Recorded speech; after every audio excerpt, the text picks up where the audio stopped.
Good evening, everyone. My name is Gerard Mitchell, and I'm chair of the Prince Edward Island Electoral Boundaries Commission, established under the Electoral Boundaries Act. The other four members of the commission are on my immediate right, Lynn Murray, QC, on my far right, Elmer MacDonald, on my immediate left, Kerry Carpenter, and on my far left, Libby Shaw. The function of the commission is to review the 27 electoral districts of the province and to make a report to the Legislative Assembly setting out recommendations for changes as to area, boundaries, and the names of the electoral districts. In determining the area to be included in and fixing the boundaries of a district, the Commission is required by the Electoral Boundaries Act to take into consideration the following factors. First, the Canadian Charter of Rights and Freedoms, in particular Section 3, which contains the right of citizens to vote.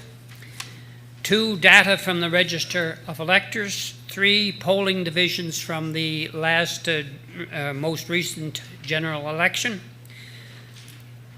4th, geographical features. 5th, information pertaining to population. 6, community of interest.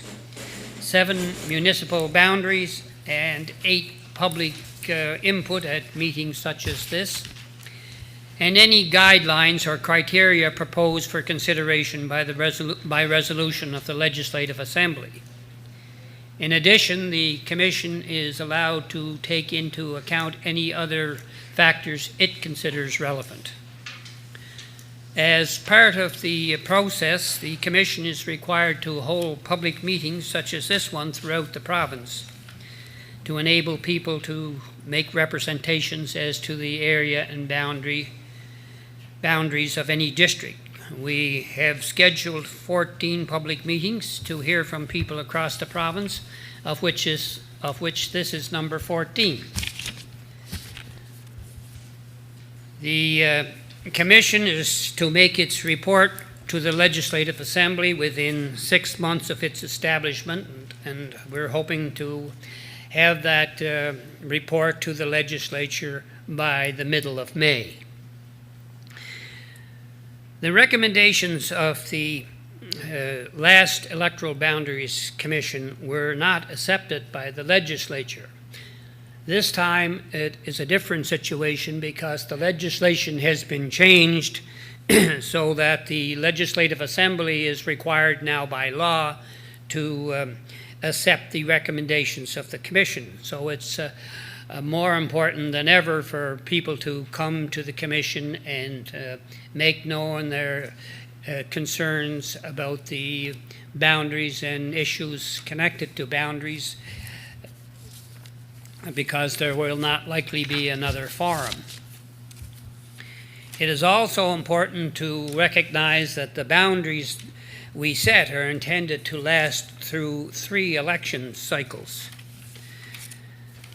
That's provided for under the Electoral Boundaries Act. So we have to try to bear in mind population trends as well as present numbers.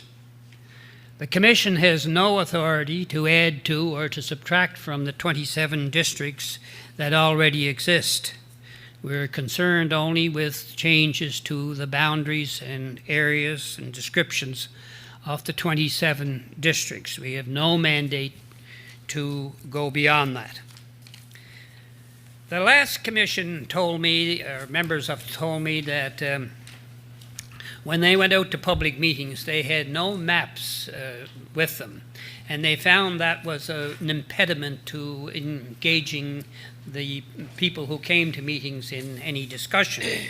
So this time, to have something to talk about, the Commission is bringing 3 maps to each of the meetings. One map just shows the current districts, and 2 other maps which were drawn by the Commission are just as samples to engage people in conversation about the boundaries. They're not maps that have been adopted by the Commission. We're not married to them in any way, and any final map will probably, there's a very good chance will look different from either of those maps. The colored sections on the maps, and they're on the wall behind you on the right side, on my right. The colored parts show the possible new districts, and the black heavy outline is an overlay of the existing districts so that you can more easily see how adjustments were made. Now, it's obvious that some changes to boundaries are necessary because presently some districts are far too large and some are far too small. And of course, as you know, it's impossible to change the boundaries on one without changing the boundaries on a whole lot, because it's kind of a domino effect. Presently, we have about 100,000 electors in the province. And if we were to make all districts equal, that would mean each one would contain approximately 3,700 electors. Now, the average number of voters is important because the discretion of this commission is somewhat constrained by both the Canadian Charter of Rights and Freedoms and by the Electoral Boundaries Act itself. The Charter, which is part of the Constitution and therefore the supreme law of the land, says that requires that any deviations from the average must be justified on the ground that it contributes to better government of the population as a whole. The Electoral Boundaries Act, on the other hand, provides that no district can be above or below the average by more than 25%. Now, at present, there are 3 districts that are more than 25% above the average. That's District Stratford, District 9, and District 24. 5 more are over 20%, 4 more are over 15%, and 1 more is over 10%. So that means about 13 districts could easily be considered as currently too big or too small. You have to keep in mind that the Supreme Court of Canada, in interpreting Section 3 of the Charter, has decided that the only variances allowable in the context of electoral boundaries are those that can be justified in the name of more effective representation for the population as a whole. Voter parity is of prime importance. But the Supreme Court also acknowledged that it's not the only factor to be taken into account.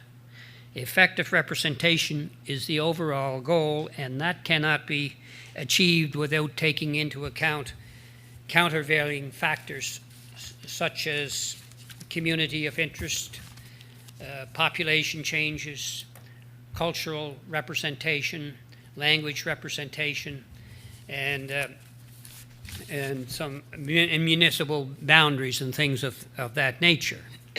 So while numbers are important, it's not simply a numbers game. There are other factors that can, in certain cases, justify move away from parity, but there has to be a good reason for it.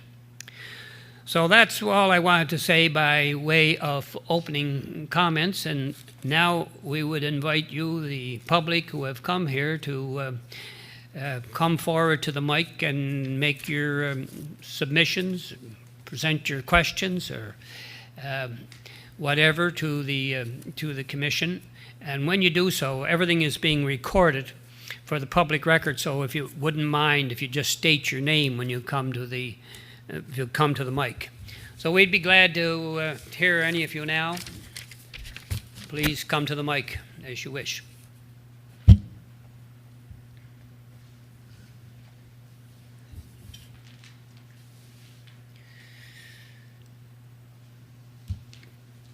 Mr. McCauley, perhaps you'd like to get it going.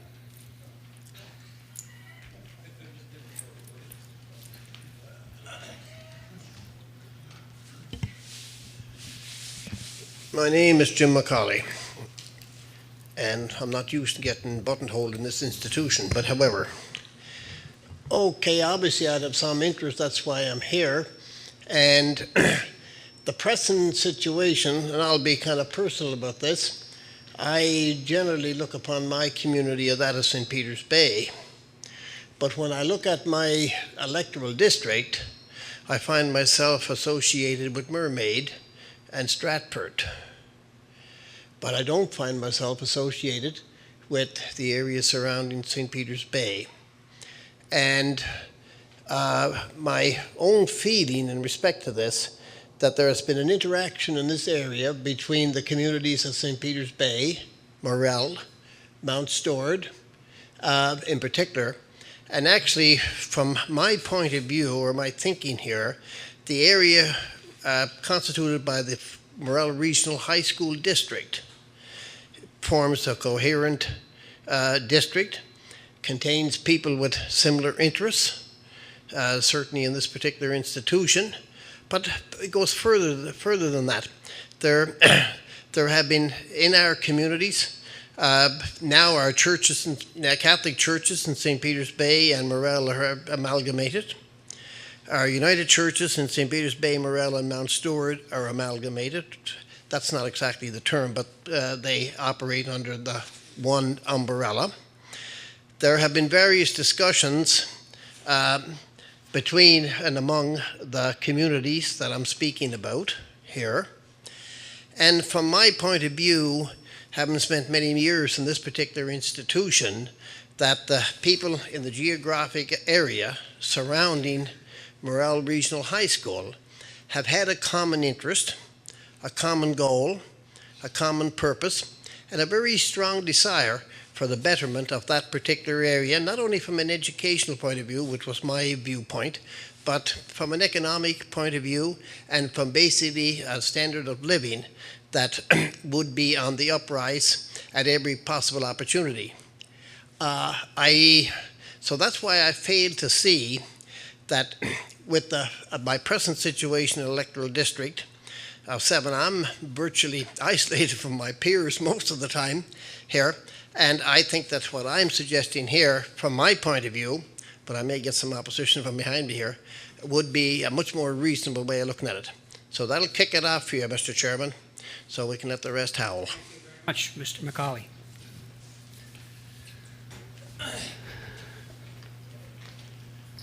Good evening. My name is Ronnie McGuinness. I'm chairman of the Community Council in St. Peters.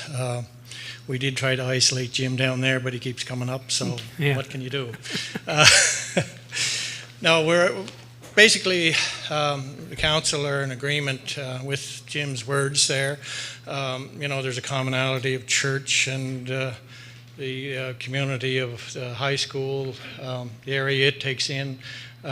Basically, what we were looking at is like the St. Peters Fire District and moving west to those areas of commonality of Morell and Mount Stewart that are traditionally, even before the days of the high school. Morell Rink would be sort of a center too, would it? Yeah, Morell, a lot of people use the same rink. Morell is, and everybody kind of gathers at the same spots. And the other thing is that if we do include, which is included in our fire district, is the Port of New Frage. You have that common, they're basically the same bunch of fishermen. Now maybe everybody wouldn't agree with that, but they are known to each other and they move that way between New Frage, Redhead, and Savage Harbour. Savage Harbour.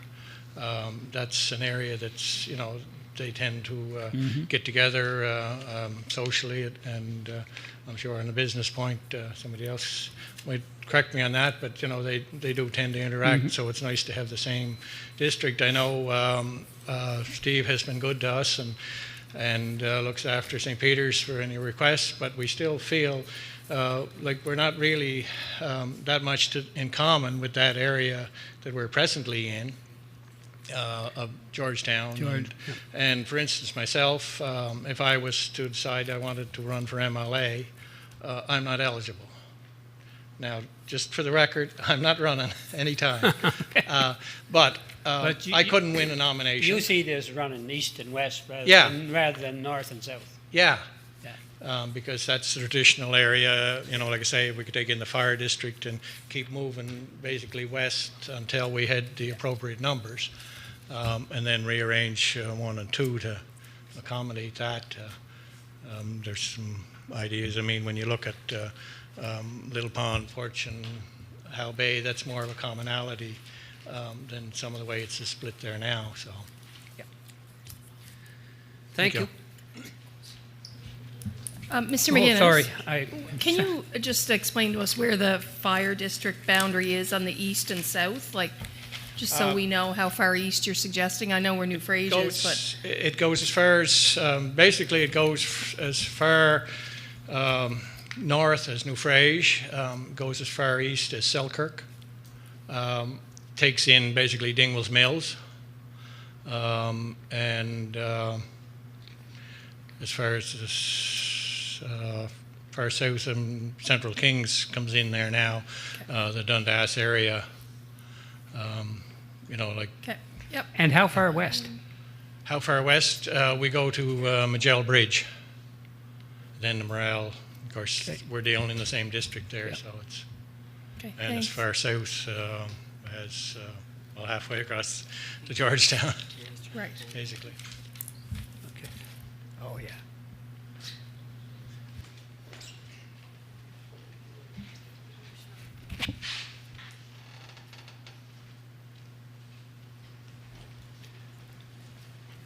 Put it down a little bit. Oops.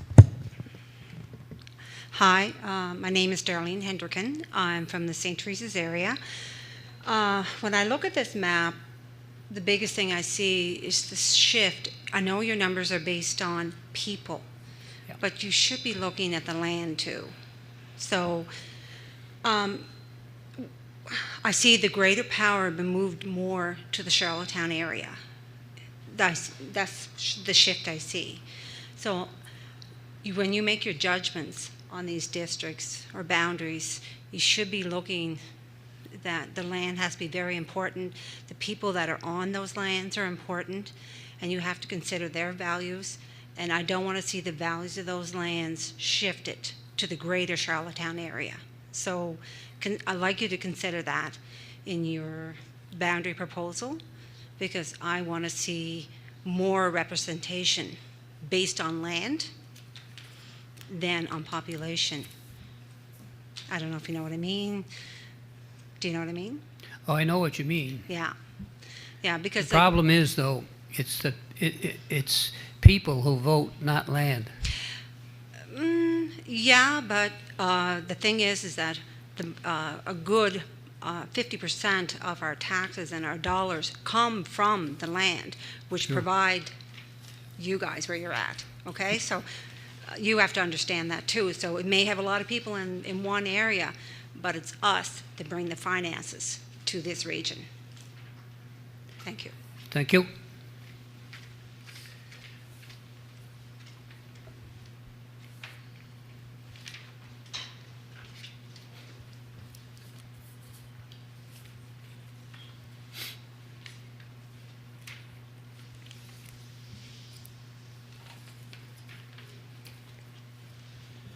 Good evening. My name is David McAdam. I'm the chair of the Village Commission here in Morell.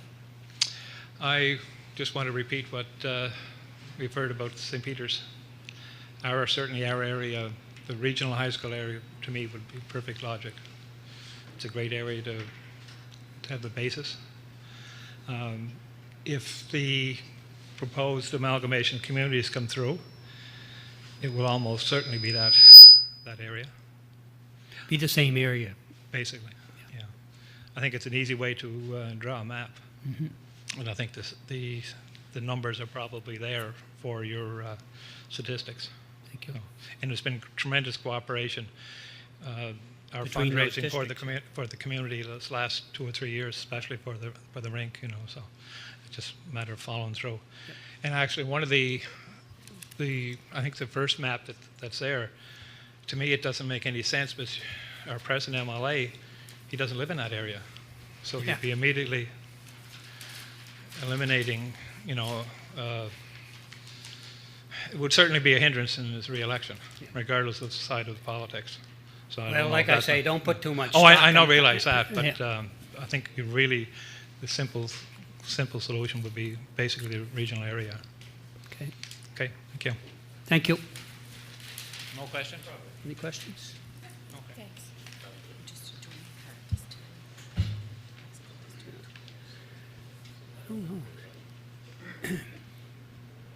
Terry, do you have the high school district by any chance? No, I don't have No. Can, Jim, you probably know more about it than anyone. Can you define the high school district a little more detail?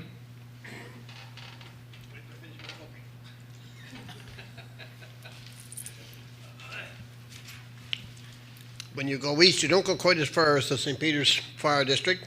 You go to the boundary of Goose River. Between Goose River and Monticello, if that means anything to you. Yeah, There, go in that direction. You come across basically to Dingwall's Mills, the old Farmington School District, across country through Forest Hill, then coming back, back across in behind Millburn, or Church Road first, Millburn, Bangor, out to the Peaks Road. Across, then you take a bit of I can't follow a road here as we go to take in the St. Teresa area.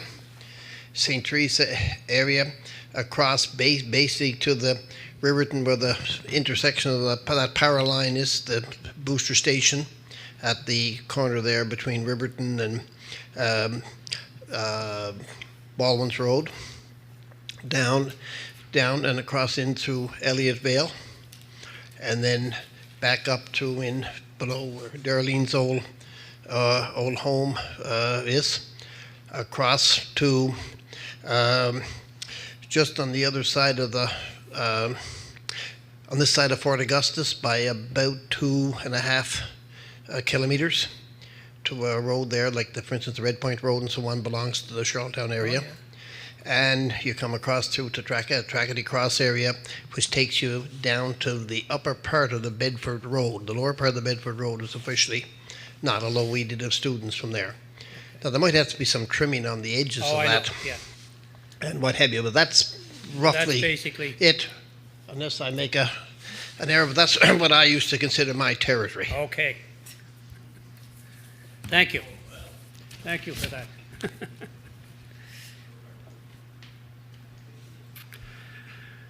Anyone else?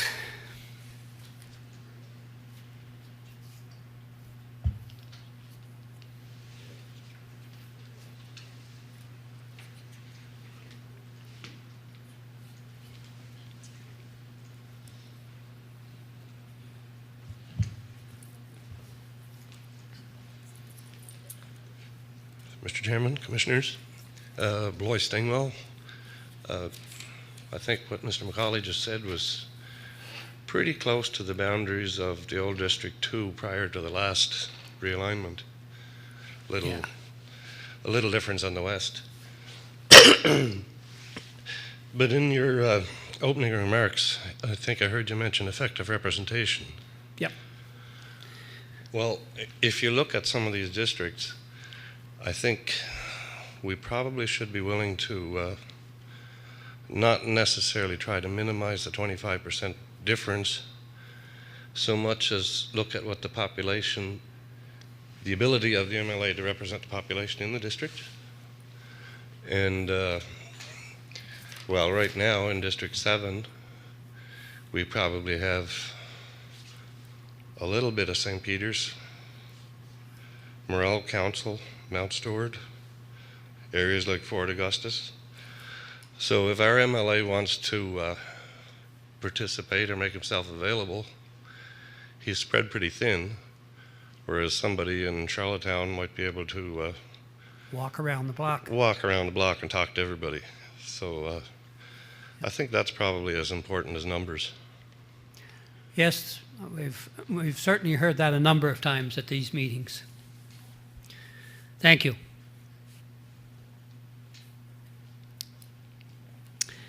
Anything further?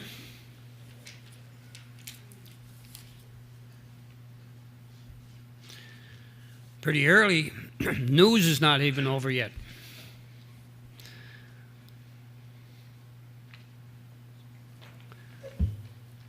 Well, if there's not, I'll thank you for coming. Thank you for your submissions. We'll certainly take all that's said here into consideration in our deliberations. Thank you and good evening.